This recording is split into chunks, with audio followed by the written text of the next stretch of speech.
Écoute, Rav, j'arrive pas à marier. Je n'arrive pas à marier Rabbi Chaim. Rabbi Chaim Kanievski. Je ne veux plus faire de Shidurim. Ça ne sert à rien. À chaque fois, ils me disent non. Ça fait 200 rencontres que j'ai fait. Ça fait plus de 5 ans. Et chaque fois, ils me disent non. Pas à la deuxième ou la troisième rencontre. À la première rencontre, ils me disent non. Tu sais pourquoi, Rav? Je vais te raconter. Quand j'avais 16 ans, j'étais en train d'étudier à la yeshiva. Et voilà qu'à un moment, je sais pas, il y avait quelque chose qui m'attirait pour sortir. Peut-être j'avais soif, une bouteille de coca, je sais pas, il fallait que je sorte. Et là, je sors de la yeshiva, je vais au supermarché. Et quand je vais au supermarché, je vais pour rentrer dans le sud. Et puis d'un seul coup, je vois une jeune fille en train de courir et suffoquée, elle pleure. Il faisait nuit. Et derrière elle, je vois un type, lugubre, qui court derrière elle. Mais c'est quoi ça? Et puis à un moment, il l'attrape. Oui, mais qu'est-ce qu'il me faut avec elle? Et elle pleure. Mais c'était quelqu'un de grand, fort. J'ai dit, je m'en fiche, lâchez-la, lâchez-la. Va-t'en, c'est pas ton problème, va-t'en. Non, lâchez-la. Et là, à ce moment-là, je le pousse par terre. Il se relève et il sort un couteau. Et à ce moment-là, il m'a donné un coup de poing. Je suis parti en l'air. Et il m'a défiguré le visage. Et là, à ce moment-là, la fille, elle s'est sauvée. Elle s'est sauvée, elle est vite partie. Au supermarché en train de crier, au secours, on est en train de frapper. Et vite, ils sont sortis jusqu'à l'endroit. Et à ce moment-là, la personne, ce jeune garçon-là, il était rempli de sang. Mais on m'a empêché de le voir. Voilà, Rav. On m'a soigné à l'hôpital. J'ai guéri. J'ai gardé une cicatrice. Une balafre. Énorme. Voilà, Rav. Pourquoi j'arrive pas à marier? Qu'est-ce que tu dis, Rav?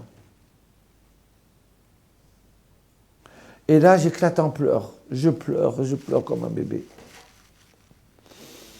Et le Rav, il m'attrape la main.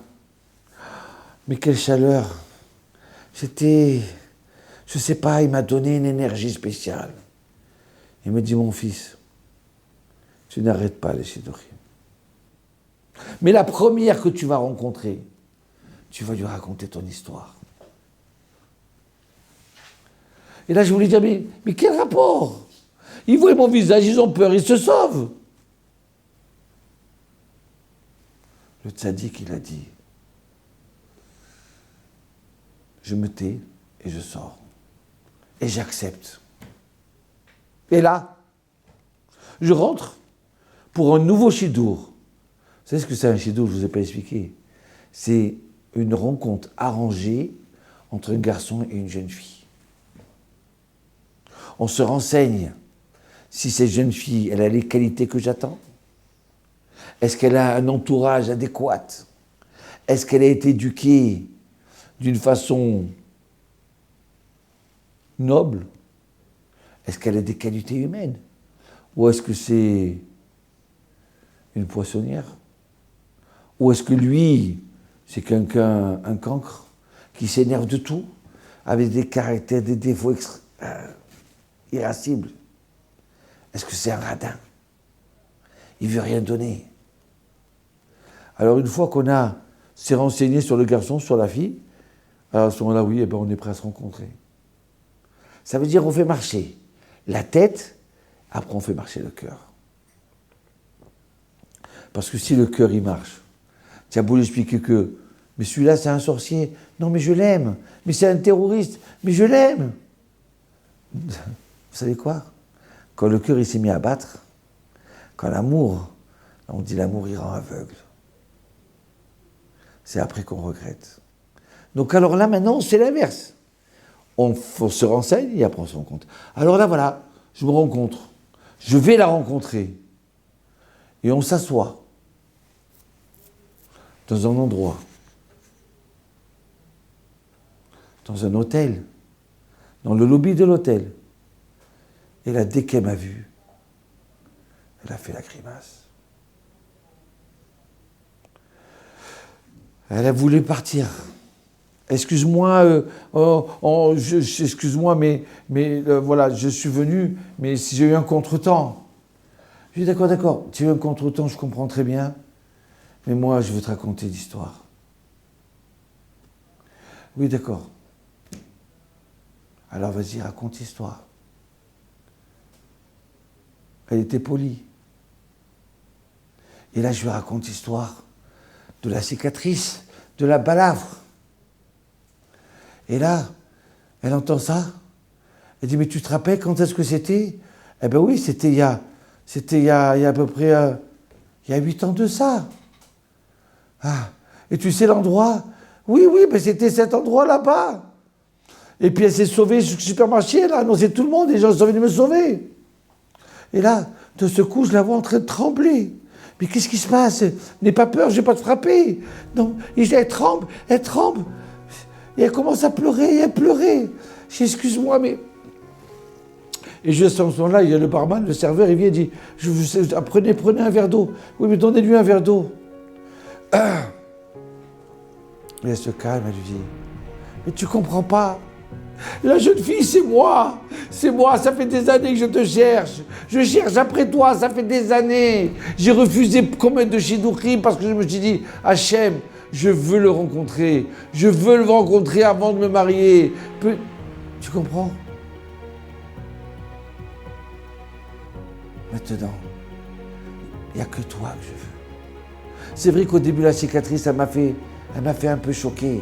Je me suis dit peut-être, cet homme-là, il a grandi comme un bandit. Donc il s'est fait balafrer. C'est vrai, j'ai eu peur.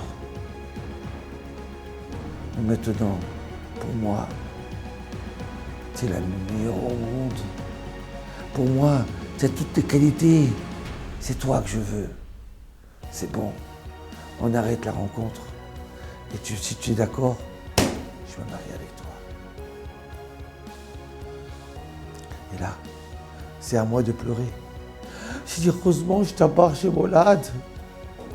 J'arrive, ça y est, je rentre sous la roupa. Tota, Rav Kaneski. Heureusement que je t'ai écouté, je voulais plus faire de chidour. Et pourquoi raconter cette histoire? Mais tu avais raison. Tota, Rav. Que toi, alors encore, tu pries pour nous, parce qu'on a besoin de toi.